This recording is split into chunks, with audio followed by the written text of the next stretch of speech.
Fala, investidores, sejam bem-vindos ao canal Planilheiro Investidor. Sou Adriano Costa e nesse vídeo nós vamos falar do relatório gerencial de janeiro de 2024 do fundo DEVA11, que acabou de sair aí no mercado. Vamos ver aqui como é que foi a performance do fundo. O fundo ainda não anunciou proventos de fevereiro, tá bom? Mas vamos ver como é que foi a performance dele lá no mês de janeiro para ter uma expectativa de como vai ser aí o mês de fevereiro, ok? Então fique conosco, se você gosta desse tipo de assunto, não perca tempo, se inscreve aí no canal, ative as notificações e deixa o seu like, é tudo de graça. E esse relatório gerencial, o link do nosso grupo do Telegram, grupo aberto, vai estar disponível na descrição desse vídeo. Vamos lá então, vamos falar aqui do DEVA11, fundo que eu tenho em carteira, né? Já há quase mais de 3 anos que eu tenho esse fundo em carteira.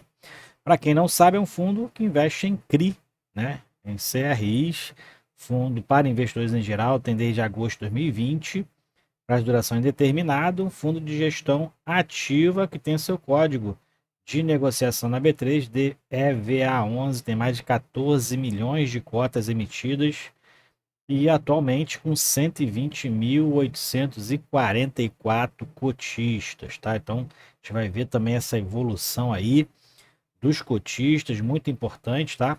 E o gestor é o Devan Asset Investimento, administrado pela Vortex, tem taxas de administração, taxas de gestão, taxas de performance, está tudo escrito aqui. E o patrimônio líquido do fundo, ele é bilionário, mais, quase 1,4 bilhões em patrimônio líquido, cota patrimonial encerrou janeiro a 99,14, mas é um fundo que está muito abaixo do valor de mercado, quase 60% abaixo do valor de mercado. A gente já acompanha o fundo aqui todos os meses, né? Quem acompanha conosco sabe o problema que o fundo teve, outros aí no início de 2023. Então pegue os vídeos anteriores para você entender, tá bom? A respeito do DEVA11 e o valor de mercado dele um pouco mais de 566 milhões de reais. O fundo ainda não anunciou os proventos, anuncia no quinto dia útil, tá? O sexto dia útil é o DataX, né? Quinto dia útil é a data da divulgação, então você tem que ser cotista até a data da divulgação. E o pagamento é feito no 10º dia útil ou 5 dias úteis depois do anúncio da divulgação dos rendimentos. Alguns números aqui de janeiro, o fundo pagou 62 centavos por cota. A gente vai ver esse resultado mais para baixo, o que gerou os 62 centavos, tá? E deu um dividend yield no mês de janeiro de 1,54%. Mas isso não fez o preço do fundo aumentar no mercado. O fundo ainda está aí bem cético para aqueles que estão acompanhando, né? Inclusive para aqueles que estão no fundo, muitos saindo do fundo, né? A gente vai ver essa redução da quantidade de cotistas que provavelmente foi recorde nesse mês. CDI, comparação ao CDI, 159, quase 160% do CDI é esse dividendo, tá? E se for desconsiderar o imposto de renda, quase 190% do CDI com base no valor de mercado. Outros números aqui, né? O fundo tem uma proteção contra a deflação de quase 100% de sua carteira e é um fundo que tem a sua carteira indexada à inflação IPCA, a maioria, a gente vai ver mais para frente, e é um fundo high yield, tá? Tem um risco bem grande. Inflação mais 10,7% é a média da carteira, que é 82,5%. Né? A gente já falou quantidade de cotistas e atualmente 88,8% da carteira está adimplente, tá? Mas vai aqui ver se o que está adimplente é o que está sendo pago, tá? Então fique conosco aí que você vai saber essas informações. Indicadores econômicos, ele fala aqui sobre o IPCA e o CDI de janeiro, né, e dos últimos 12 meses. Esse aqui, 0,42% de janeiro, 0,97% do CDI de janeiro, e o IGPM foi positivo, 0,07 também aí no mês de janeiro. Resultados, então aqui nos comentários do gestor, o fundo distribuiu 8,7 milhões, que deu 62 centavos por cota. A gente já falou desses números aqui iniciais, né? Então a gente vai mais para baixo aqui saber outras informações. Ele fala aqui sobre o que gerou esses 62 centavos apurado do regime de caixa. Ele fala que o aumento da inflação aliado às amortizações da correção monetária. Então a correção monetária teve um papel importante ali no crescimento dos dividendos pagos, tá? E teve um resultado bem positivo aí em comparação ao mês, os meses, né, anterior aí que a gente vai ver, meses anteriores. Mais informação para mim é mais importante aqui do relatório, né, nem a inadimplência, esse parágrafo aqui. A gente vê às vezes a desonestidade, né, de quem gera esses fundos. Recentemente o Deva mudou toda a sua gestão, a diretoria, né? E ele fala aqui que no mês anterior a auditoria identificou despesas jurídicas que foram pagas e aprovadas pelos diretores no mês de dezembro, tá? Diretores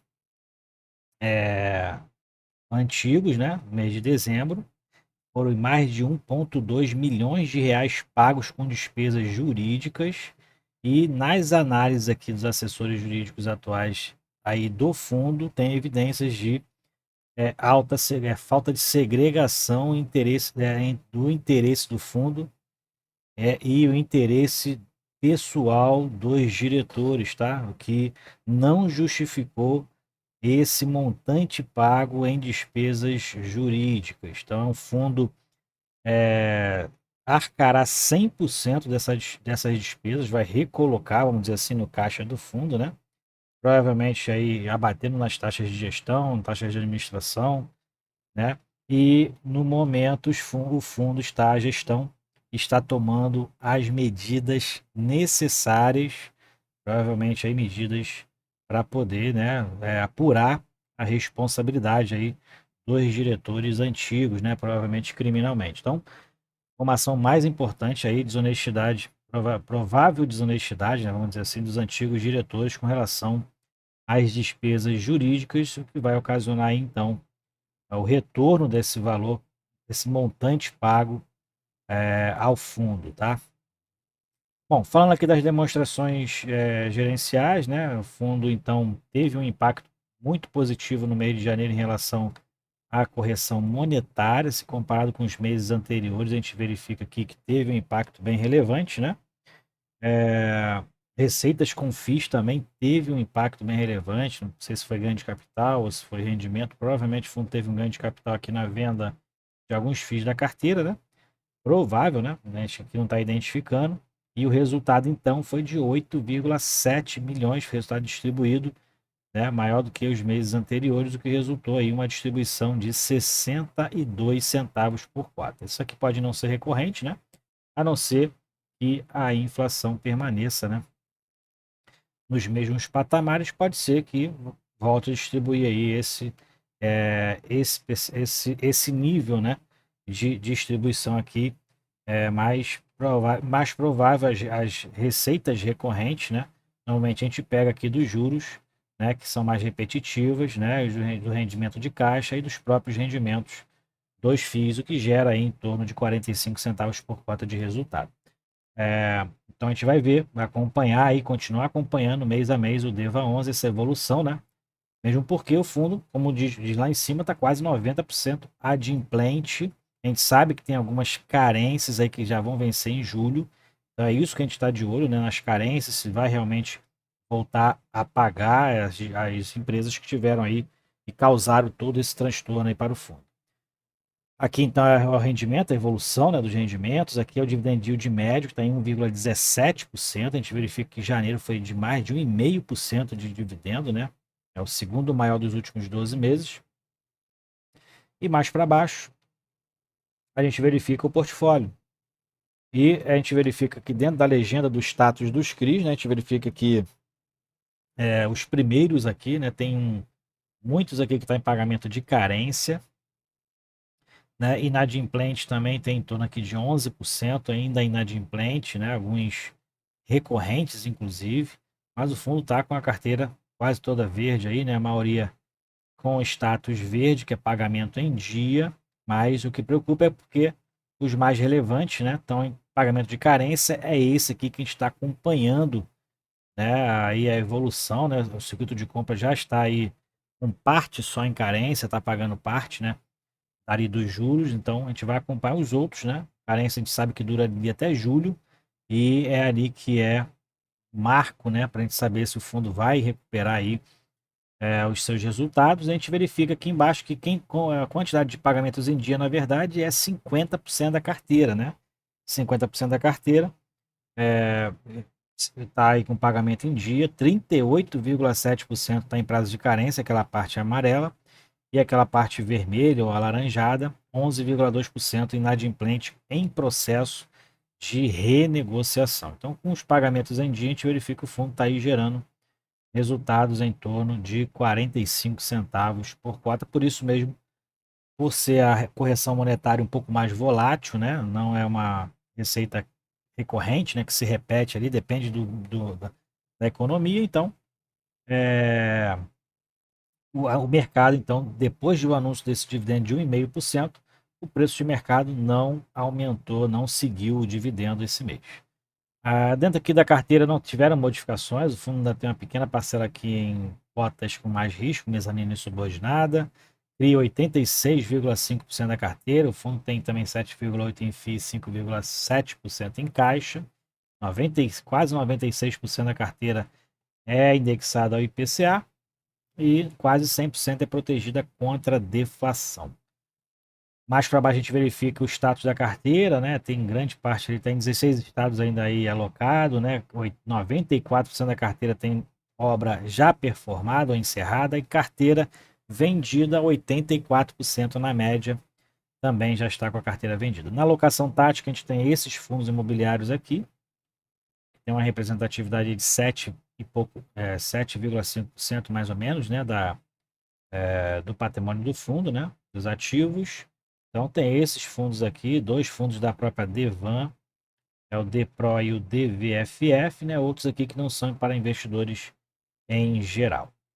E na liquidez do fundo, a gente verifica que uma das menores de liquidez, né? Já observada, a liquidez mensal, foi a menor, por exemplo, dos últimos meses aqui, e eu nunca, na verdade, vi uma liquidez tão baixa do fundo, né? O giro de cotas ainda está um pouquinho em cima da média. E a liquidez do fundo aqui, a liquidez volume de negociação mensal foi muito mais baixo do que os meses anteriores. E a gente verifica a queda, né, do valor de mercado, desde que teve o problema lá das inadimplências em fevereiro, né, teve um impacto bem grande aqui a partir de março, né, e o fundo então teve uma queda livre, já tinha caído bastante aqui por conta da queda dos rendimentos, né, alguns seguiram aí os rendimentos e depois da inadimplência, o fundo despencou e está sendo negociado aí há mais de 6 meses, próximo aos R$ 40. E o segundo destaque aqui do relatório é essa queda na quantidade de cotistas. Se eu não me engano, foi a maior queda aqui, percentual, né? Caiu quase mais de 3.200 cotistas aí saíram do fundo de dezembro para janeiro. Se eu não me engano, aqui numa olhada rápida, foi uma das maiores, né? Acho que só não foi maior do que essa de julho para agosto, né? Teve aqui uma queda também bem relevante de quase 4.000 cotistas. Então foi a segunda maior queda nos últimos 12 meses da quantidade de cotistas, agora um pouco mais de 120.800. E aqui é toda a parte qualitativa, né? Inclusive dos FIIs. Então você pode aqui baixar o relatório, ver as características de cada papel que o fundo tem em carteira. É importante você estudar isso, né? Entender um pouquinho aí, verificar se tem algum na tua cidade, para tu ver se é real, se não é. Claro que é real, mas custa lá ver, né? Tem em quase todos os estados aí do Brasil, ok? Então é isso aí, relatório gerenciado DEVA 11, atualizando a gente aqui das notícias do fundo, né? A gente verifica então, fato aí que já era desconhecido em relação às despesas jurídicas, aí possíveis utilizações para uso pessoal das despesas jurídicas do fundo, falta de segregação, né? E o valor muito alto aí observado aí na última auditoria do fundo, tá? E a segunda aqui é a queda da quantidade de cotistas, alguns saindo. Na verdade, eu estou comprando cota, né? Comprei inclusive hoje, acreditando aí, acompanhando o fundo no que está acontecendo, o resultado melhorando. Expectativa maior mesmo é a partir de julho, quando as carências se encerram, a gente vai verificar se realmente as empresas aí acordadas vão cumprir aquilo que foi combinado dentro aí dessas carências que foram concedidas, ok? Então é isso aí. Se você gostou do vídeo, deixa o seu like e deixa os comentários aí nesse vídeo, ok? Fique com Deus, até o próximo vídeo. Tchau, tchau.